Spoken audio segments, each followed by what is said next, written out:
घने जंगल के बीचों बीच एक विशालकाय बरगद का पेड़ खड़ा था। इस पेड़ की शाखाओं पर दिन भर कई प्रकार के पक्षियों का चहचहाना सुनाई देता था। जंगल के तमाम पक्षी इस बरगद पर विश्राम करने आते थे और कुछ ने तो इसे अपना स्थायी निवास बना लिया था। बरगद की छांव में रहते हुए वे अपार सुख का अनुभव करते थे।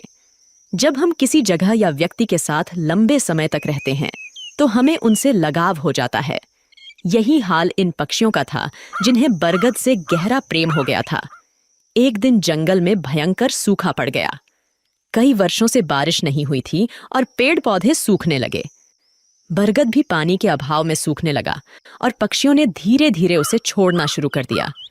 अंततः जब बरगद पूरी तरह सूख गया और उसकी शाखाएं टूटकर गिरने लगीं, तो वहां रहने वाले सभी पक्षी दूसरे स्थानों पर चले गए। केवल एक बूढ़ा गिद्ध ही वहां रह गया। उसने देखा कि उसके सभी साथी पक्षी पेड़ छोड़कर चले गए हैं। कुछ पक्षियों ने उससे भी चलने को कहा, लेकिन उसने इनकार कर दिया। बूढ़े गिद्ध ने सोचा, मेरा जन्म इसी पेड़ पर हुआ है, मैं इसी पर बड़ा हुआ हूं। इस पेड़ ने मुझे जीवन के सारे सुख दिए हैं। आज जब यह पेड़ संकट में है तो मैं इसे छोड़कर कैसे जा सकता हूं। यह पेड़ मेरे लिए माता पिता जैसा है। मैं इस पेड़ को छोड़कर नहीं जाऊंगा, चाहे कुछ भी हो जाए। जो लोग अपने माता पिता को बुढ़ापे में छोड़ देते हैं वे बड़े स्वार्थी होते हैं। गिद्ध ने निश्चय किया कि वह मरते दम तक इस पेड़ का साथ नहीं छोड़ेगा। समय बीतता गया और पेड़ दीमक से ग्रसित होकर और भी कमजोर हो गया, लेकिन गिद्ध फिर भी उसे नहीं छोड़ा। वह दिन में अपना भोजन ढूंढने के बाद शाम को उसी सूखे हुए पेड़ पर लौट आता था। कई दिन इसी तरह बीत गए।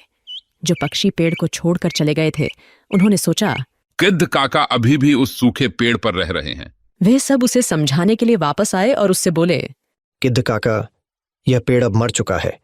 इसे छोड़कर किसी सुरक्षित जगह पर चलिए। यह पेड़ कभी भी गिर सकता है और आपकी जान भी जा सकती है। लेकिन गिद्ध ने कहा, भाइयों, यह पेड़ मेरे माता पिता के समान है। मैं इसी पर बड़ा हुआ हूं और इस पेड़ ने मुझे जीवन के सारे सुख दिए हैं। मैं इसे इस कठिन समय में नहीं छोड़ सकता। यह मेरी सबसे बड़ी खुदगर्जी होगी। गिद्ध की बातें सुनकर पक्षी निराश हो गए और लौट गए। वे इंद्र के पास गए और सारी बात बताई। इंद्र ने पक्षियों की बात सुनकर गिद्ध को समझाने का निर्णय लिया। इंद्र ने गिद्ध से कहा, हे गिद्धराज, यह पेड़ अब बहुत कमजोर हो चुका है। इसकी शाखाएं गिर चुकी हैं और इस पर एक भी हरा पत्ता नहीं बचा है। अगर यह पेड़ गिर गया तो आपकी जान भी जा सकती है। इसलिए इसे छोड़कर किसी सुरक्षित जगह पर चले जाइए। हे भगवान, जब मेरा जन्म हुआ था मेरे माता पिता मुझे इसी पेड़ पर छोड़ गए थे। मैं इस पेड़ पर बड़ा हुआ हूं और इसी पर रहते रहते बूढ़ा हो गया हूं। आज जब यह पेड़ संकट में है तो मैं इसे छोड़कर कैसे जा सकता हूं। मैं मरते दम तक इस पेड़ का साथ नहीं छोड़ूंगा। इंद्र गिद्ध की निष्ठा देखकर प्रसन्न हो गए और बोले, मैं तुम्हें वरदान देना चाहता हूं। बताओ तुम्हें क्या चाहिए। हे भगवान, मुझे वरदान नहीं चाहिए। इस पेड़ को वरदान दीजिए ताकि यह फिर से हरा भरा हो जाए और इसकी आयु बढ़ जाए। इससे हजारों पक्षियों का भला होगा। इंद्र ने गिद्ध की बात मान ली और पेड़ को फिर से हरा भरा बना दिया। पूरे जंगल में बारिश हो गई और जंगल के सभी पेड़ पौधे फिर से हरे भरे हो गए। जो जीव जंतु जंगल छोड़कर चले गए थे वे फिर से लौट आए। सभी पक्षी बरगद पर आकर चहचहाने लगे और गिद्ध काका की सेवा करने लगे। इस प्रकार गिद्ध ने अपने जीवन के आखिरी दिन सुखपूर्वक बिताए। हमें भी इस कहानी से यह सीख मिलती है कि हमें अपने अपनों का बुरे वक्त में कभी साथ नहीं छोड़ना चाहिए, विशेषकर अपने माता पिता का। वे हमारे जीवन दाता हैं और हमें पालने पोसने में उन्होंने जो कठिनाइयां सही हैं, उनका बुढ़ापे में सहारा बनना हमारा कर्तव्य है। बहुत समय पहले की बात है। समुद्र के किनारे एक छोटी सी गौरैया अपने घोंसले में रहती थी। एक दिन उसने 2 अंडे दिए। सुबह होते ही उसने सोचा, मैं जल्दी से दाना चुगने जाती हूँ, तब तक मेरे अंडे यहाँ सुरक्षित रहेंगे। किसी को नहीं पता कि मैंने 2 अंडे दिए हैं। गौरैया दाना चुगने चली गई। उसे दाना चुगने में शाम हो गई, लेकिन जब वह वापस आई तो उसने देखा, अरे, मेरे अंडे कहाँ गए? यहाँ तो कोई भी नहीं है। उसने देखा कि समुद्र हंस रहा है। गौरैया ने पूछा, समुद्र, क्या तुमने मेरे अंडे लिए हैं? तुम हंस क्यों रहे हो? मुझे सच सच बता दो, मेरे अंडे कहाँ हैं? तुमने ही मेरे अंडे चुराए हैं। मेरे अंडे वापस करो। समुद्र ने जवाब दिया, नहीं, मैंने तुम्हारे अंडे नहीं लिए। मैं क्यों तुम्हारे अंडे लूंगा? मुझे तुम्हारे अंडे चुरा कर क्या मिलेगा? मुझे नहीं पता तुम्हारे अंडे कहाँ हैं। मुझे परेशान मत करो, खुद ही ढूंढ लो अपने अंडे। समुद्र की बात सुनकर गौरैया को गुस्सा आ गया। उसने कहा, अगर तुमने मेरे अंडे वापस नहीं किए तो मैं तुम्हें पूरा सुखा दूंगी। एक माँ की ताकत को तुम नहीं जानते। माँ अपने बच्चों पर कोई आंच नहीं आने देती। समुद्र हंसते हुए बोला। तू मुझे सुखाएगी? तू गौरैया, चल ये कोशिश करके देख ले। गौरैया गुस्से में अपनी छोटी सी चोंच में समुद्र का पानी भरती और किनारे पर उड़ेल देती। पास से गुजरते हुए एक चिढ़ा ने पूछा, अरे गौरैया बहन, आज तुम दाना चुगने नहीं आई? और तुम यह क्या कर रही हो? गौरैया ने जवाब दिया, मैं समुद्र का पानी सुखाकर अपने अंडे वापस लूंगी। तुम जाओ, मुझे अपना काम करने दो। चिढ़ा ने कहा, पर गौरैया बहन, यह कार्य असंभव है। इस तरह तुम समुद्र का पानी नहीं सुखा पाओगी। गौरैया दृढ़ निश्चय के साथ अपने कार्य में लगी रही। जब वह थक जाती तो थोड़ी देर रुककर फिर से काम में जुट जाती। इस कार्य में गौरैया को कई दिन हो चुके थे। भूखी प्यासी गौरैया की तबीयत खराब होने लगी। यह देखकर सभी पक्षी चिंतित हो गए। यह गौरैया अगर इसी तरह भूखी प्यासी इस कार्य में लगी रही तो अनर्थ हो जाएगा। हमें गरुण देव के पास चलकर सहायता मांगनी चाहिए। सभी पक्षी मिलकर गरुण देव के पास गए। गरुण देव ने पूछा, क्या बात है, सब ठीक तो है? आज सभी पक्षी एक साथ मेरे पास आए हैं। पक्षियों ने बताया, गरुण देव, एक छोटी गौरैया अपनी जिद पर अड़ी है और इतने विशाल समुद्र का पानी सुखाने का प्रयास कर रही है। इसी वजह से उसका स्वास्थ्य भी गिर रहा है। कृपया उसकी मदद कीजिए।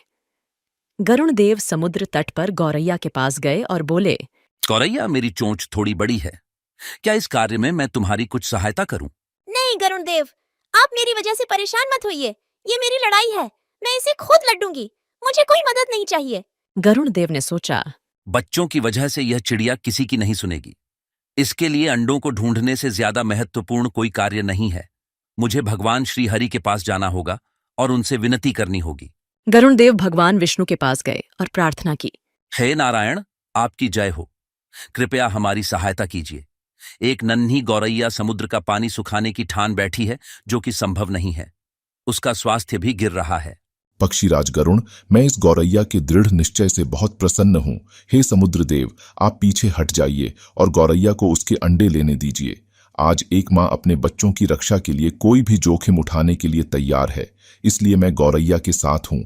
आपको पीछे हटना होगा और गौरैया के अंडे उसे लौटाने होंगे। समुद्र ने भगवान विष्णु की आज्ञा मानी और पीछे हट गया। गौरैया ने खुशी खुशी अपने अंडे निकाल लिए। समुद्र ने कहा, गौरैया, मुझे माफ कर दो, आज तुम्हारा विश्वास जीत गया। गौरैया ने गर्व से कहा, मैंने कर दिखाया, मेरे अंडे मुझे वापस मिल गए। नारद, तुम तो हमेशा भ्रमण करते रहते हो। कोई ऐसी घटना बताओ जिससे तुम चौंक गए हो। प्रभु, मैं अभी अभी जंगल से आ रहा हूं। वहां मैंने एक अद्भुत घटना देखी। एक गाय दलदल में फंसी हुई थी और उसे बचाने वाला कोई नहीं था। तभी वहां से एक चोर गुजरा। उसने गाय को फंसा हुआ देखा, लेकिन रुका नहीं। उल्टे उसने गाय पर पैर रखकर दलदल पार किया और आगे बढ़ गया। कुछ दूर जाकर उसे एक सोने का सिक्का मिल गया। भगवान विष्णु मुस्कुराते हुए पूछे, फिर क्या हुआ नारद? थोड़ी देर बाद वहां से एक वृद्ध साधु भी गुजरा। उसने गाय को बचाने की पूरी कोशिश की। पूरे शरीर का जोर लगाने के बाद उसने गाय को बचा लिया, लेकिन जैसे ही वो आगे बढ़ा, एक गड्ढे में गिर गया और उसे चोट लग गई। प्रभु, यह किस प्रकार का न्याय है? नारद, जो हुआ वह सही हुआ।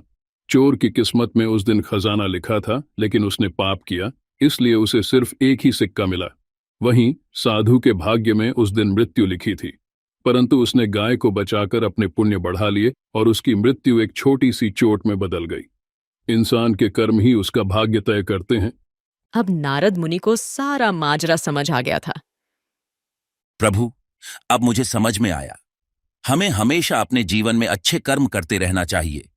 उसका फल हमें किसी न किसी रूप में अवश्य मिलता है। बिल्कुल नारद, यही जीवन का सच्चा मार्ग है।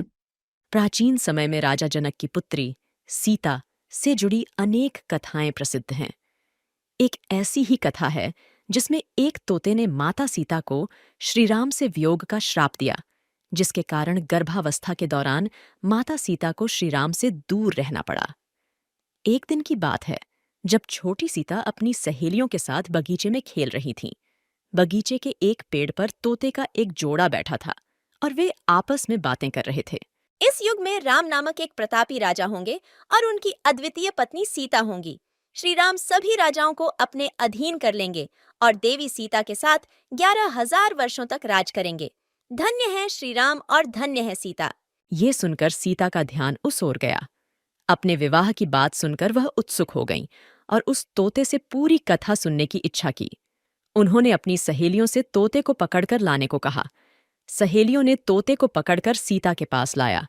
सीता ने प्यार से पूछा, तुम कौन हो और कहाँ से आए हो? तुम जिस राम और सीता की बात कर रहे थे, उसकी जानकारी कैसे मिली? हम वाल्मीकि ऋषि के आश्रम के पेड़ पर रहते हैं। उन्होंने रामायण नामक एक सुंदर काव्य लिखा है और उसे अपने शिष्यों को पढ़ाते हैं। हम भी उसे सुनते हैं और इसी कारण हमें ये कथा याद हो गई है। अच्छा, तो तुम श्री राम और माता सीता के बारे में बहुत कुछ जानते होगे। हाँ, थोड़ा बहुत। मुझे और बताओ। श्री राम महर्षि विश्वामित्र के साथ अपने 3 भाइयों भरत, लक्ष्मण और शत्रुघ्न के साथ मिथिला आएंगे और भगवान शिव के धनुष को तोड़कर देवी सीता से विवाह करेंगे। श्री राम के तीनों भाइयों का विवाह भी मिथिला में होगा। तोते की बातें सीता को बहुत प्रिय लगीं। तुम्हारी बातें मुझे बहुत अच्छी लग रही हैं। श्री राम के गुणों के बारे में कुछ और बताओ। सीता की उत्सुकता देखकर मादा तोता समझ गई कि यह जनक नंदिनी सीता ही हैं। फिर भी उसने बिना इसका एहसास दिलाए कहा, श्री राम के रूप और गुणों का वर्णन जितना किया जाए कम है। वे हर प्रकार के ऐश्वर्य से युक्त हैं। जनक नंदिनी सीता धन्य है जो श्री राम के साथ हजारों वर्षों तक रहेंगी। परंतु तुम कौन हो जो यह सब सुन रही हो? जिसे तुम जनक नंदिनी सीता कहती हो, वह मैं ही हूं। श्री राम ने मेरे मन को मोह लिया है। जब वे मिथिला आकर मुझसे विवाह करेंगे, तभी मैं तुम्हें छोड़ूंगी। तुम मेरे महल में सुखपूर्वक जीवन बिताओ। हम वन में रहने वाले पक्षी हैं और स्वच्छंद विचरण पसंद करते हैं। महल में हमें सुख नहीं मिलेगा। मैं गर्भवती हूँ और अपने बच्चे को जन्म देने के बाद वापस आ जाऊंगी। पेड़ पर बैठे उसके पति तोते ने भी सीता से विनती की, हे जनक नंदिनी, उसे छोड़ दो। वह गर्भवती है और महल में नहीं रह सकती। दोनों तोते सीता से उन्हें छोड़ने की मिन्नतें करते रहे, परंतु सीता अपनी जिद पर अड़ी रहीं। तोते की पत्नी का वियोग असहनीय हो रहा था और वह क्रोधित हो गई। उसने श्राप देते हुए कहा, गर्भावस्था में मुझे तुम अपने पति से अलग कर रही हो, इसलिए मैं तुम्हें श्राप देती हूँ कि गर्भावस्था में तुम्हें भी अपने पति से अलग होना पड़ेगा। इतना कहकर मादा तोता राम राम कहकर मर गई। थोड़ी देर बाद नर तोता भी पत्नी के वियोग में मर गया। कहा जाता है कि यही तोता अगले जन्म में धोबी बना और उसके लांछन के कारण ही माता सीता को श्री राम से दूर होना पड़ा था।